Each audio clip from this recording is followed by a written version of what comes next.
नमस्कार. महाराष्ट्र योजना कॉर्नरमध्ये आपल्या सर्वांचे स्वागत आहे. आजच्या व्हिडिओच्या माध्यमातून आपण बघणार आहोत की राज्य शासनाच्या माध्यमातून अखेर पीक विमा योजनेच्या उर्वरित असलेल्या जो राज्य शासनाचा हिस्सा आहे त्या हिस्साचे राज्य शासनाचा जो हप्ता आहे तो वितरित करण्यासाठी मंजुरी दिलेली आहे. यांच्यासाठी 1028 कोटी रुपयाचा निधी राज्यातील 9 पीक विमा कंपन्यांना वितरित करण्यात आलेला होता.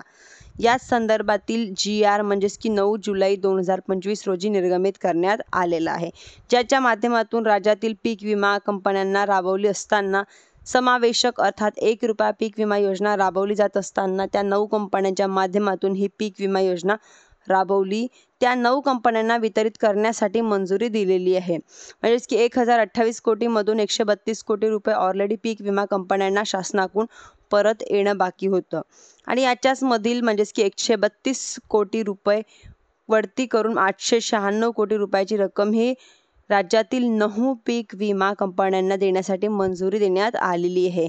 असा अपडेट पाहिलं होतं. कृषी मंत्र्यांच्या माध्यमातून राज्यातील या पीक विमा कंपन्यांना 1000 कोटी रुपयांची देण्यात आलेली यांच्या माध्यमातून पीक विम्यांचं वितरण करण्यात आलेलं होतं. म्हणजेच की पीक विमा कंपन्यांचे पैसे काही जे वितरित केले होते ते शेतकऱ्यांना 15 दिवसांमध्ये केलं जाईल अशी ग्वाही म्हणजेच की कृषी मंत्र्यांनी दिलेली होती.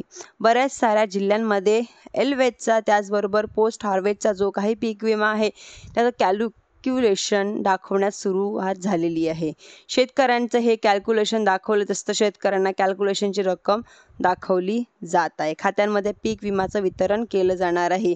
म्हणजेच की कृषी मंत्रालयाच्या माध्यमातून देण्यात आलेली अधिकृत माहिती खरीप पीक विमा 2024 मधील राज्यातील शेतकऱ्यांना 400 कोटी रुपयाचा पीक विमा हा आतापर्यंत मंजूर करण्यात स्थितीनुसार वाटप करणं बाकी आहे.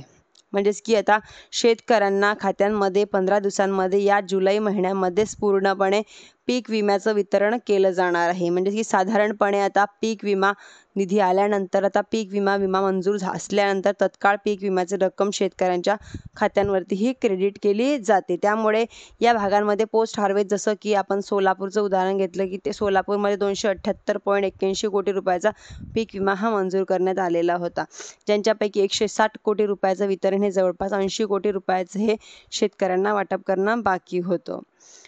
याच रकमेच्या माध्यमातून वितरित केलं जाणारं यांच्यामध्ये परभणीचं पोस्ट हार्वेस्ट बी बरेचसे अशाच प्रमाणात होतं.